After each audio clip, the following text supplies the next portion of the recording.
Kung tourist attraction naman ang pag-uusapan, hindi papahuli dyan ang Pilipinas. At isa sa mga pambato ng ating bansa ay ang lalawigan ng Ilocos Norte, ang mga lugar kung saan maaaring maranasan ang It's More Fun in the Philippines. Alamin natin sa report ni Julius Disamboron.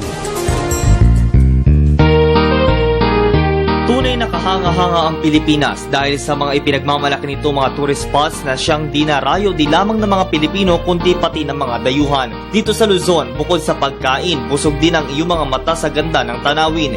Isa na dyan ang lalawigan ng Ilocos Norte. Nahahati ito sa 558 mga barangay, 21 bayan at 2 lungsod. Mula pa lamang sa arko ng Badok hanggang sa dulong bahagi ng Pagudpod, tunay na nakaka-relax at pansamantalang iiwan mo ang iyong pagod at problema. Napakaraming destinasyon na maaari mong tunguhin sa nasabing lalawigan. Una na dyan ang mga nagagandahang mga arko. Ikalawa, naandito din ang St. Augustine Church o mas kilala sa tawag na Paway Church. Idiniklara itong UNESCO World Heritage Site dahil sa kakaiba nitong istruktura, kung kaya't nakilala din ang Ilocos dahil sa mga simbahang makaluma ngunit puno ng kasaysayan. Ika nga, kumakaway-kaway, paway. Ikatlo, kung hanap ay adventure sa maladesyertong lugar, mga 4x4 monster trucks, nariyan ang Paway Sand Dunes.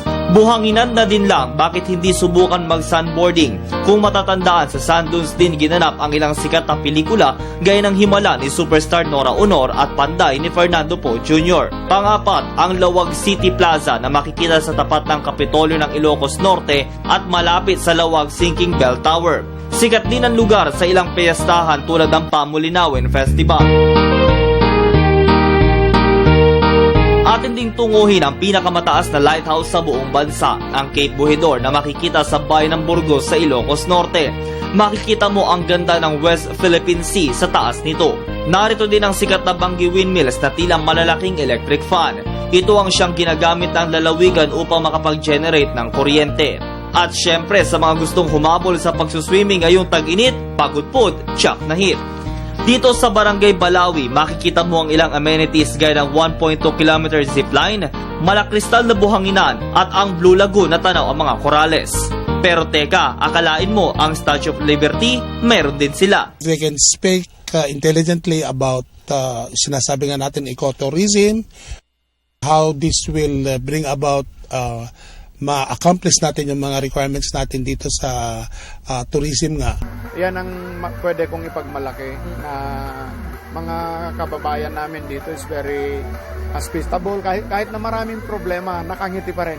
At panghuli, ang pinakadulong bahagi ng Region 1 na siyang magdudugtong naman sa Santa Praxedes, ang unang bayan ng Cagayan, ang Patapak Viaduct Bridge.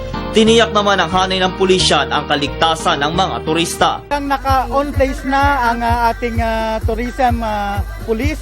May ating top-top ang tawag.